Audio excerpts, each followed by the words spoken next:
කවුද පින්නතුනි අර 이르දිමත් භික්ෂුන් වහන්සේලා අතර අග්‍රස්ථායක වුණු මුගලන් මහරහතන් වහන්සේ. මුගලන් හාමුදුරුවන්ගේ 이르දි ප්‍රාතිහාර්ය කොච්චරද කියලා කියනවනම් මේ වක්කරණ අතක් දික් කරන සැනින් මුගලන් මහරහතන් වහන්සේ තව්තිසාවට වැඩම කරලා එනවා. එච්චර හැකියාවක්. මුගලන් මහරහතන් වහන්සේ මේ පෘථුවිය පළසක් විදිහට සකස් කරගෙන සක්මන් කරනවා. දිවස් අත්තවුන් අතරින් අග්‍රස්ථායක.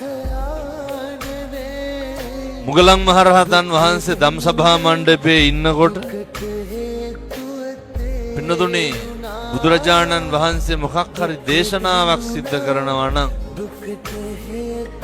මුගලන් මහරහතන් වහන්සේ මොකද කරන්නේ? ඒකේ පවුපින් බලලා එන්න දිව්‍ය ලෝකෙට යනවා. අපේ අකුසල් මත තමයි අනේක ඉදිරියේ ලැජ්ජාවටපත් වෙන්නේ. අපේ අකුසල් මත තමයි අපේ හිත ශක්තිමත් වෙන්නේ.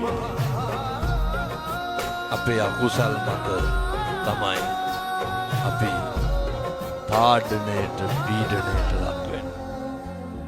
මාරතජ්ජනීය සූත්‍රයේ මේ මුගලන් මහරහතන් වහන්සේගේ ඉර්ධිමත් භාවය ගැන කියන්නේ. මාරය ඇවිල්ලා මුගලන් හාමුදුරුවන්ගෙන් අහනවා ඔබ වහන්සේටද 이르දි ප්‍රාතිහාර්ය පාණ්ඩ පුළුවන් මටද? මාරය මොකද කරන්නේ? මුගලන් හාමුදුරුවන්ගේ බඩට රිංගන. මුගලන් හාමුදුරුවෝ මාරයාගේ කොහෙන්ද එළියට එන්නේ? කණෙන් එළියට එනවා. එච්චර හැකියාවක් තිබුණා.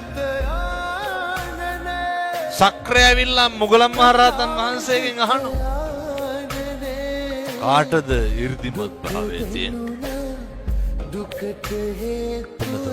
සක්‍රය කියනකොට ඔබ වහන්සේට වඩා මට 이르දිමත් භාවයේ තියෙනවා කියලා මුගලන් හාමුදුරුවෝ මොකද කරන්නේ?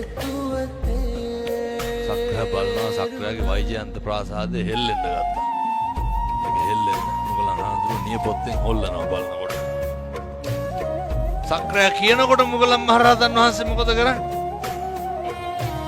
ප්‍රාසාදේ හොල්ලනවා. මෙච්චර බලයක් තිබ්බ.